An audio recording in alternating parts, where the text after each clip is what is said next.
owó mẹ́kọ̀ọ́ lórí ọ̀rọ̀ kò ṣe é. olórí ogun ò gbọ́dọ̀ kẹ́yìn ogun o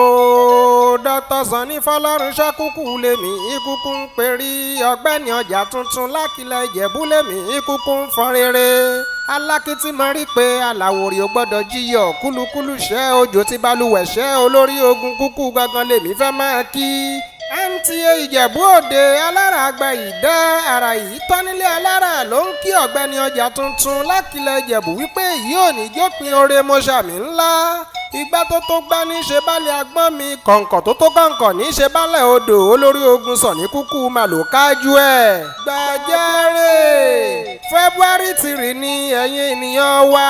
òun ni Dr. Síkírù Káyọ̀dé Adétọ̀nà gbàgbà gbàtẹ̀wọlẹ̀ Àwùjalẹ̀ ti gbogbo Ìjẹ̀bú yóò jáwé oyè lé olórí ogun Sunny kúkú lórí àyìn gẹ́gẹ́ bí ọ̀gbẹ́ni ọjà akílẹ̀ Ìjẹ̀bú mà ní. agogo 10 àárọ̀ lètò ó bẹ̀rẹ̀ àwáwí kọ́ láàfin Àwùjalẹ̀ ní Ìjẹ̀bú Òde lèyí ó ti wáyé kò sí rọ́ńbẹ́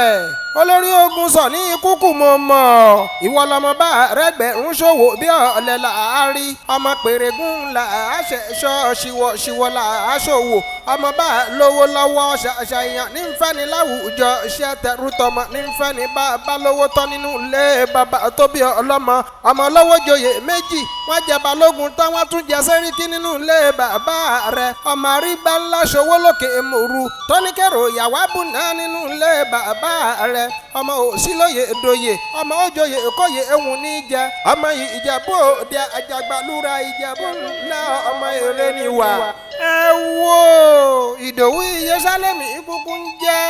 MTA Ìjẹ̀bú Òde ló rán mi níṣẹ́ wípé kí n máa kí olórí ogun Sunny kúkú ọ̀gbẹ́ni ọjà tuntun lákìlẹ̀ Ìjẹ̀bú